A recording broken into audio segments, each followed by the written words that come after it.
মানচিত্রের একেবারে শেষ প্রান্তে, যেখানে পশর নদী ও শিবসা নদী গিয়ে মিলেছে সুন্দরবনে কোল ঘেঁষে, সেখানেই এক অদ্ভুত জনপদ কালাবগি গ্রাম বললেও ভুল হবে। স্থানীয়রা একে বলে ঝুলন্ত পাড়া। কেন ঝুলন্ত? কারণ এখানকার মানুষের পায়ের নিচে মাটি নেই, খুঁটির উপরে বাঁশ আর গোলপাতার ঘরগুলো জোয়ারের সময় জলের উপরে ভেসে থাকে। প্রকৃতি এখানে যতটা সুন্দর, জীবন এখানে ততটাই কঠিন। এক সময় এখানে সবকিছুই ছিল, হতো ধান, ছিল সাজানো গোছানো গ্রাম, কিন্তু আইলা, সিডার কিংবা আমফানের মতো একের পর এক প্রাকৃতিক দুর্যোগ কালাবগিবাসীর কাছ থেকে কেড়ে নিয়েছে তাদের শেষ সম্বলটুকু। নদী গিলে খেয়েছে চাষের জমি, ভিটেমাটি ও সাজানো গোছানো স্বপ্ন। নিরুপায় এই মানুষগুলো তাই ডাঙ্গায় জায়গা না পেয়ে ঠাঁই নিয়েছে নদীর পাড়ে। জোয়ারে পানি থেকে বাঁচতে ঘরগুলো তুলে নিয়েছে উঁচু খুঁটির উপর। এভাবেই শুরু হয় তাদের নতুন এক সংগ্রামী জীবন, যেখানে জীবন আর মরণের ব্যবধানে কেবল কয়েক হাত উঁচু একটি মাচা। কালাবগির সব থেকে সুন্দর দিকটি হলো এখানকার মানুষের অকৃত্রিম মেলবন্ধন। অভাব যেখানে নিত্যসঙ্গী, সেখানে বিভেদের কোনো স্থান নেই। হিন্দু আর মুসলিম শত বছর ধরে এখানে তারা ভাই ভাই হয়ে বসবাস করছে।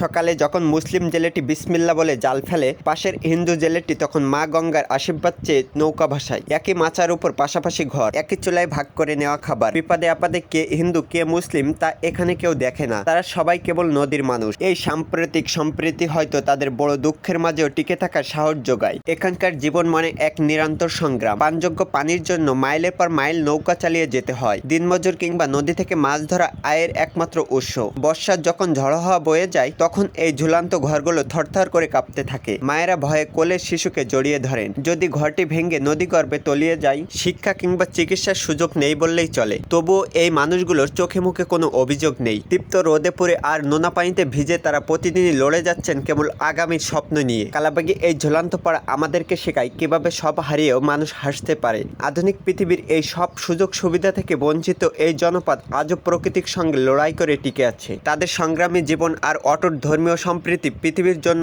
এক অনন্ত উদাহরণ। কালাবগি কেবল একটি স্থান নয়, এটি মানুষের হার না মানা মানসিকতা এক জীবন্ত কাব্য। হয়তো একদিন মানচিত্রের এই শেষ বিন্দুটি আমাদের নজরে আসবে আর বদলে যাবে আমাদের এই ঝুলন্ত পাড়ার ভাগ্য। এই স্বপ্ন নিয়ে বেঁচে আছে কালাবগির হাজারো মানুষ।